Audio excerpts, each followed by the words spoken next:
Saludos amigos, bienvenidos. Esto es Eclesia Online. Ya saben que aquí hay 4 sacerdotes que platicamos sobre los acontecimientos de la Iglesia y de la vida. Y hoy vamos a estar platicando con Patricio, Daniel y Javier. Bienvenidos. Buenas, gracias. Saludos. Saludos, buenas tardes a todos.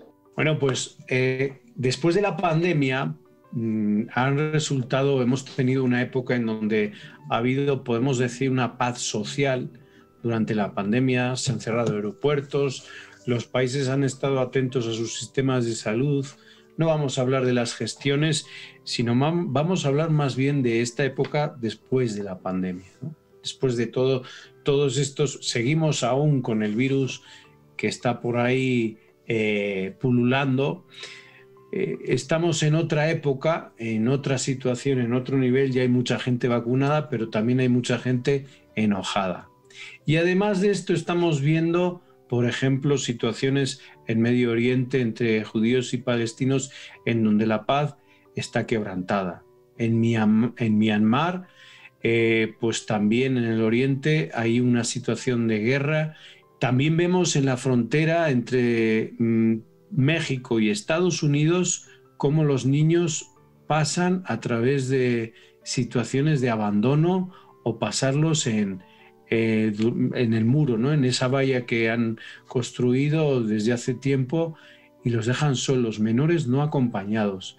Situaciones que nos dejan indiferentes o pues bueno, la vida sigue y ahí vemos muertos de todo tipo en México y en otros países centroamericanos. En fin, hoy vamos a hablar de la paz.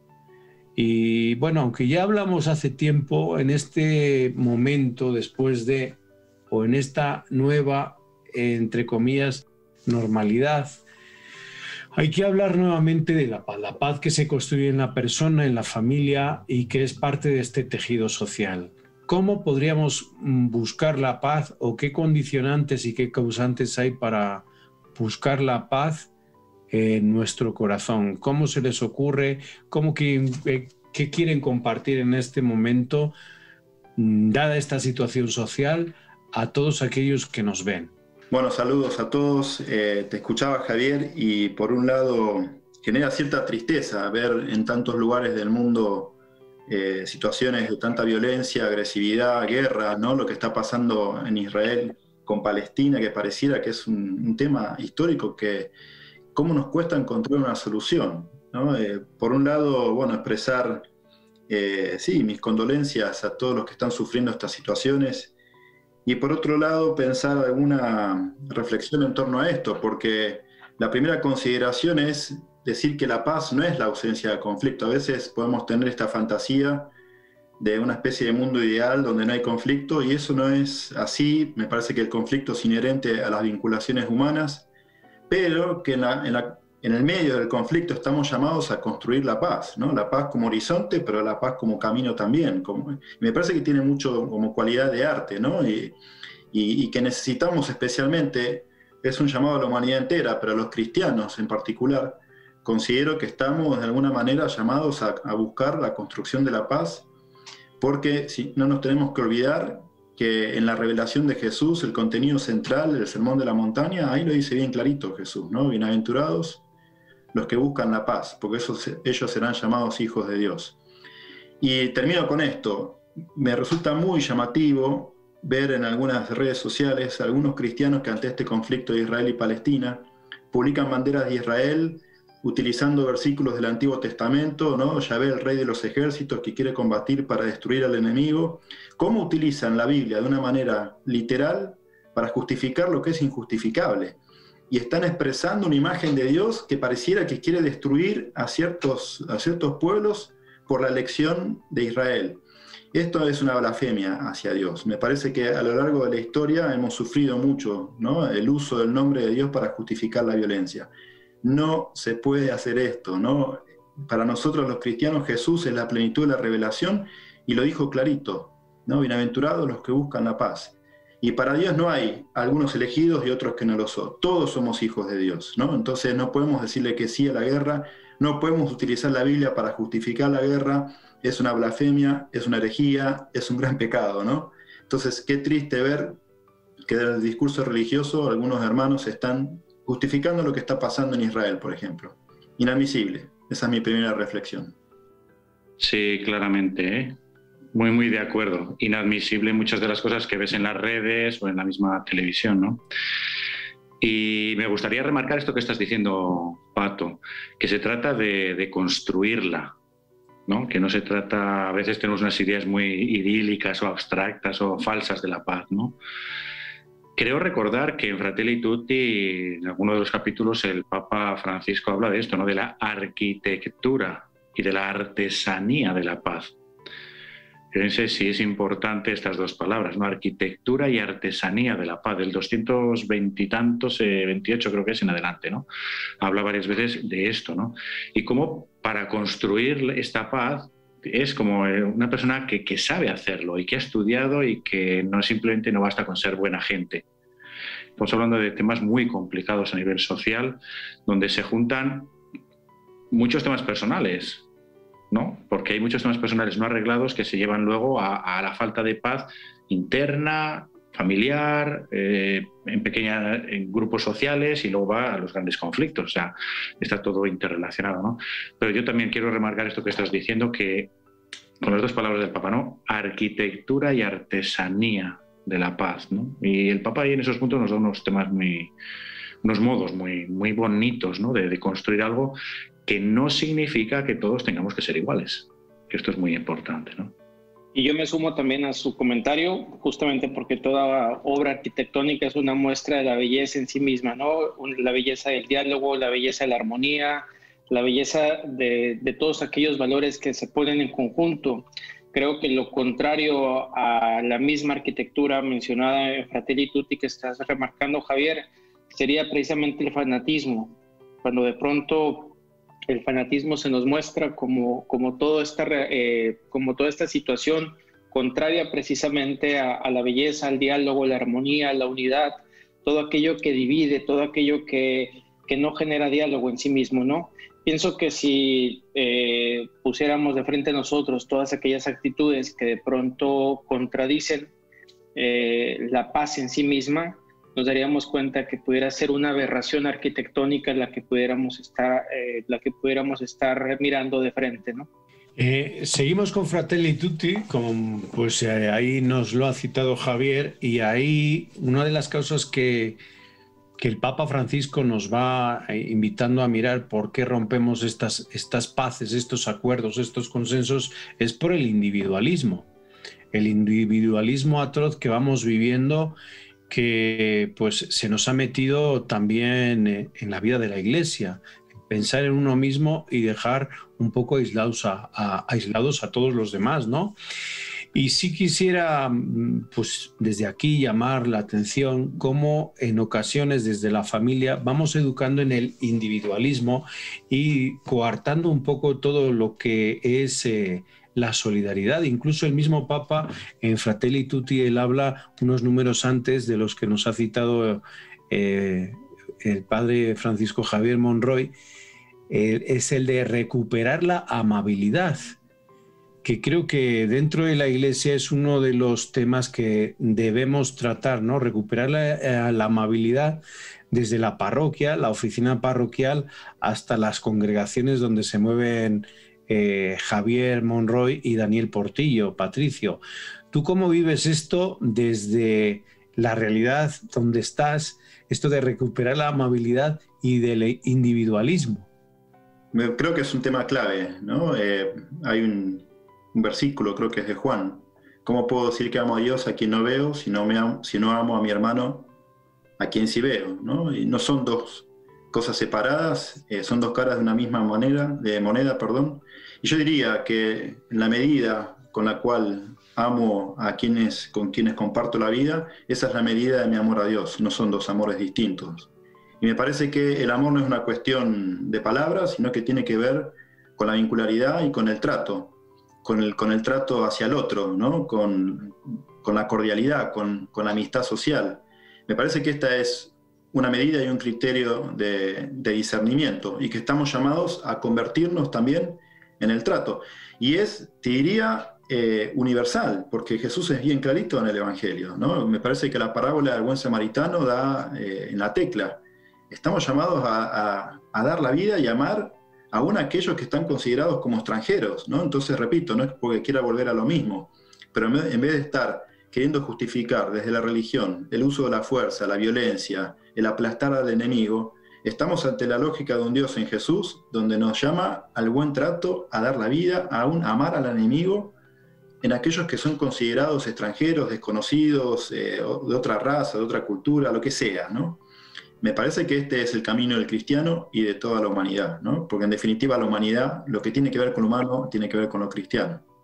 Ese tipo, creo, de fanatismos que han ido mencionando, por ejemplo, o radicalismos, por llamarlo de otra manera, pienso que no solamente pudieran estar en el ámbito social, sino que ocurren también, los vemos muy palpables en el ámbito religioso.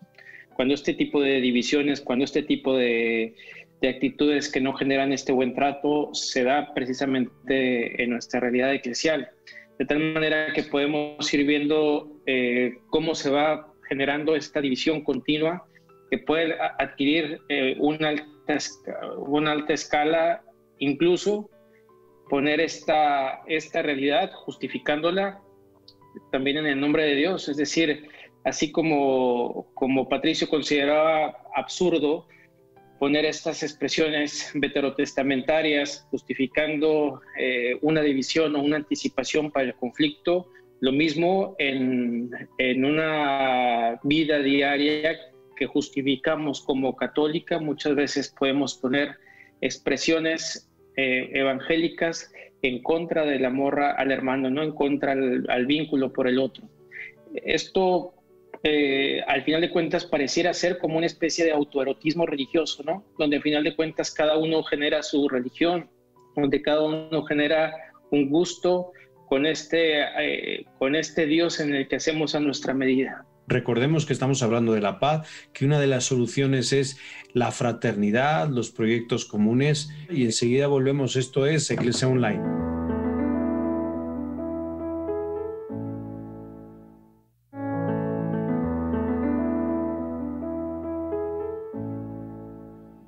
Seguimos aquí en Iglesia Online, estamos hablando sobre la paz. Hemos citado al Papa Francisco a través de su última encíclica, Fratelli Tutti, ser arquitectos y artesanos de la paz. Hemos hablado de erradicar el individualismo y pensar más en un proyecto común dentro y fuera de la Iglesia. Pensar más en proyectos comunes en donde, aunque haya diferencias, pues siempre va a haber un tiempo de reconciliación. Y cito a los obispos de Corea, que ellos señalaron que una verdadera paz solamente puede lograrse cuando luchamos por la justicia a través del diálogo, persiguiendo la reconciliación y el desarrollo mutuo. Fíjense, diálogo, justicia, en fin, reconciliación, desarrollo mutuo. Podemos ser realmente, la Iglesia sí sigue siendo mediadora en conflictos internacionales, pero nosotros podemos ser mediadores en nuestras iglesias, allá donde estamos. El padre Patricio en Honduras, el padre Daniel, pues allá dando clases en la Pontificia, el padre Javier, pues también ahí en Roma y en donde pues va visitando. Podemos ser mediadores y fortalecer, ser arquitectos y artesanos de la paz dentro de nuestra iglesia, favorecer lo que son los espacios comunes, llámense arciprestazgos, decanatos, vicarías. Patricio.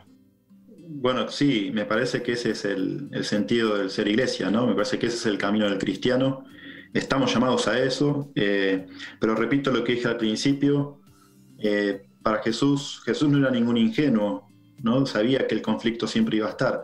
Por eso su respuesta a Pedro cuando le pregunta cuántas veces hay que perdonar, Jesús es muy claro, siempre, 70 veces 7. ¿Por qué? Porque sabe que el conflicto va a estar y que el camino nuestro siempre va a tener que ser el de la búsqueda de la reconciliación. No hay otro camino. Y también en los Hechos está esta imagen de las primeras comunidades donde el rasgo identitario era lo que generaba atracción, era el cómo se amaba. Miren cómo se aman, ¿no? Y se unían. Entonces siempre, me parece, va a tener que ser el camino, ¿no? La búsqueda de la cordialidad, de la reconciliación, porque ese es el signo, el testimonio que estamos llamados a dar al mundo. Y a veces en nuestra iglesia, más que primar esto, el amor prima lo contrario, ¿no? La división, esto que hablaba Daniel antes.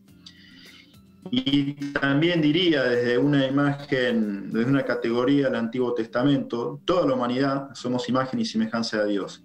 Y utilizando estas metáforas de la arquitectura y la belleza que Daniel hablaba, en la medida que amamos, desde una lógica dinámica, ¿no? En la medida que vamos amando a lo largo del camino de la vida, nos hacemos más semejantes a Dios, nos hacemos más lindos, digamos, ¿no?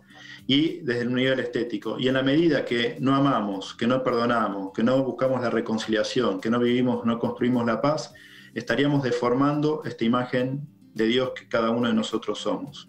Incluso particularmente el 1 de enero de este año, el Papa Francisco en el mensaje mundial sobre la Jornada de la Paz, recordarán que en uno de los puntos señalaba que precisamente aquello que identifica justamente al seguidor de Jesús es aquel que construye una cultura del cuidado. Y la cultura del cuidado sustentado justamente en esto, ¿no? Ir generando entre nosotros ambientes que resulten más sanos, ambientes que resulten más libres del conflicto continuo, ambientes que resulten para nosotros constructores de paz en síntesis.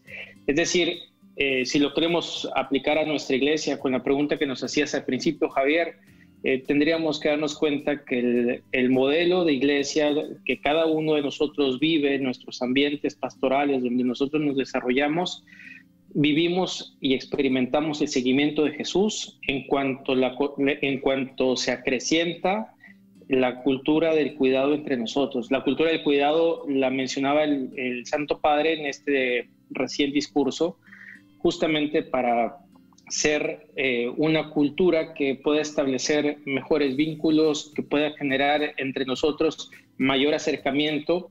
Pudiéramos decir que se manejaba por esta mística de la fraternidad, pero es una ascesis también de la misma, ¿no? Es decir, un esfuerzo por dar lo mejor de nosotros, por mantenernos siempre donde no solamente es contemplar que el otro es hermano, sino el ascesis también de saber que tener al hermano de frente es a veces no estar de acuerdo con él, el conflicto en ocasiones puede visitarnos a la parroquia, al grupo de la comunidad, puede manifestarse en algún diálogo o en alguna conversación que no estamos totalmente de acuerdo, pero creo que siempre es importante señalar que no solamente es vivir como una contemplación de que el otro es el hermano, sino la ascesis también, es decir, el esfuerzo por reconocerlo como tal. Javier, nos preguntas si nosotros podemos ser arquitectos, artesanos de la paz en la iglesia, ¿no? Poder, pues claro que podemos, pero yo diría debemos. Y sobre todo no tenemos que suponer que lo somos, me atrevo a decir, porque a veces creemos que por ser creyentes ya somos constructores de la paz, y para eso creo que nos estamos equivocando, que no es así, ¿no? La paz se pierde cuando, o yo entro en guerra cuando veo que se pone en tela de juicio mi identidad, del tipo que sea, ¿no? Si hablamos de la identidad religiosa, pues ahí empiezan los conflictos intraeclesiales, vamos a decir, ¿no? Veo que mi identidad se pone en peligro cuando el Papa difunde una serie de cosas que yo no quisiera que se difundieran, por decir una cosa así genérica, ¿no? Y no estoy comprendiendo que la Iglesia es católica, que es universal, que hay muchas maneras en las que el Espíritu Santo hace que una persona tenga su identidad, que tú y yo podemos tener la misma fe y la vivimos distinto y no pasa nada. Y no se pierde nada de la fe básica, vamos a decir, ¿no? Ese tema de la identidad es lo más importante, ¿no? Saber llegar a vivir juntos, a superar los problemas, las diferencias, sin perder las identidades. ¿Por qué? Porque cada historia de cada persona es completamente distinta. Y esto creo que vale para todo. Vale para la iglesia, vale para fuera de la iglesia, vale para un tema de cultura, de nación, de sociedades enteras, vale lo mismo, ¿no? El tema de la identidad yo creo que por ahí va una de las claves, ¿no? Y fíjate que reconociendo la identidad estás reconociendo la dignidad de cada persona, porque al final la paz no es solamente la ausencia de guerras, ¿no? Sino es también el reconocimiento de la otra persona con toda su dignidad y con todos sus derechos. A mí lo que me preocupa de todo esto, y lo digo, lo hemos hablado en algunos programas y creo que hay que insistir por la gente que nos ve y nos escucha a través de las radios y televisión y a través de las redes sociales, es lo siguiente. Como que al igual que las sociedades se están polarizando, y cada una de ellas tiene una verdad, hay unos grupos dentro de la Iglesia que quieren polarizar a la Iglesia entre tradicionalistas y progresistas. Y la Iglesia es un lugar de experiencia, de encuentro con Jesús, que al final lo que te hace ese encuentro es dignificar a la otra persona. Lo que no podemos permitir es estar en estas vías de progresista, conservador, tradicionalista, y luego a la vez también dentro de nuestra Iglesia empezar a caminar juntos, no tener miedo a que los laicos empiecen a tener un mayor protagonismo, ¿sí?, dentro de lo que son las estructuras vitales de la Iglesia. Creo que por ahí son dos cosas que ojalá que los que nos escuchen caminemos juntos y luchemos contra esta polarización que quieren algunos y que no es de Jesús, no es Iglesia. Patricio. Jesús se identificó como camino, ¿no? Y es más, los cristianos, los primeros se los llamaba la secta de los caminantes. Pero es un caminar que no es de uniformidad, ¿no? Caminamos todos tras de los pasos de Jesús, pero no uniformados, no que todos pensemos igual. Digo, las primeras comunidades había conflictos. El primer concilio de Jerusalén había conflictos. Entre los apóstoles había diversidad de opiniones. Entonces tenemos que terminar con esto de pensar de que ser cristianos es pensar todos en lo mismo, ¿no? Sino que es la diversidad, la comunión en la diversidad y una iglesia sinodal que caminamos juntos en estas distintas perspectivas, ¿no? Y yo pensaba, cuando tenemos estos conflictos, crisis, vemos las guerras, etcétera, ¿no? Muchos se preguntan ¿dónde está Dios? Y me parece que Dios nos está preguntando a nosotros, ¿no? ¿Dónde está tu hermano? Caín y Abel, ¿dónde está tu hermano? Digo, la respuesta de Dios es que la encarnatoria, lo que nosotros como iglesia, como cuerpo de Cristo podamos hacer, ¿no?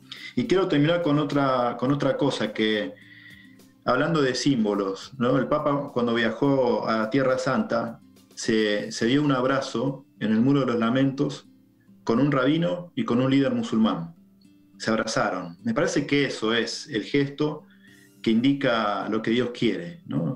Abrazo en la diversidad, comunión en la diversidad, ¿no? Me parece que ese es el camino, y el camino de Jesús en la cruz, que corta con la espiral de violencia. Basta de violencia, la violencia engendra violencia, y Jesús cortó la espiral de la violencia cuando dijo: Padre, perdonalos porque no saben lo que hacen. Alguien tiene que tener el coraje y la valentía para parar la espiral de violencia y perdonar. Si no, perdón la expresión, estamos fritos, ¿no? Y tomando la frase que decía antes Patricia, ¿no? La frase bíblica, ¿dónde está tu hermano? Fíjate que a mí siempre me viene una que no es muy bíblica, pero me viene esta, la de, o sea, tú Dios, ¿dónde estás, no? Entonces yo lo que siento es que me viene una voz que me dice, ¿cómo que dónde estoy? ¿Dónde estás tú? ¿Qué estás haciendo tú? ¿No? Como así directamente, un poquito que acusatorio, con cariño, pero acusatorio, ¿no? Y yo creo que esa es una voz de Dios que debemos sentir todos. Es decir, ¿dónde estamos nosotros construyendo paz? La paz es desde lo que dice Daniel, ¿no? La paz de una fe profunda que te hace íntegro y sobre todo te hace activo o proactivo. Eso es lo que nos hace construir paz, ¿no? Lo único, yo quisiera acabar haciendo un comentario, que la Iglesia tiene muchas estructuras e instituciones. Podemos hacer mucho por la paz a nivel social, y creo que lo debemos. La Iglesia no es una única institución, vamos a decir, ¿no? Son muchas en realidad. Y son muchos ámbitos en los que podemos influir y crecer en todo esto, personalmente, en pequeñas comunidades, en parroquias, en instituciones, en congregaciones, estructuras diversas, que podemos hacer mucho a nivel social, ¿no? En una red que extienda paz. Pues este es el programa dedicado para la paz, dedicado para ustedes y sobre todo para que todos nosotros seamos arquitectos y artesanos de la paz. Seguiremos hablando de la paz y de la dignidad, porque eso es proclamar el Evangelio. Gracias, Daniel, gracias, Patricio, gracias, Javier, por este programa, y gracias a ustedes. Saludos, hasta luego. Saludos, que estén bien, saludos. Nos vemos en el próximo Eclesia Online.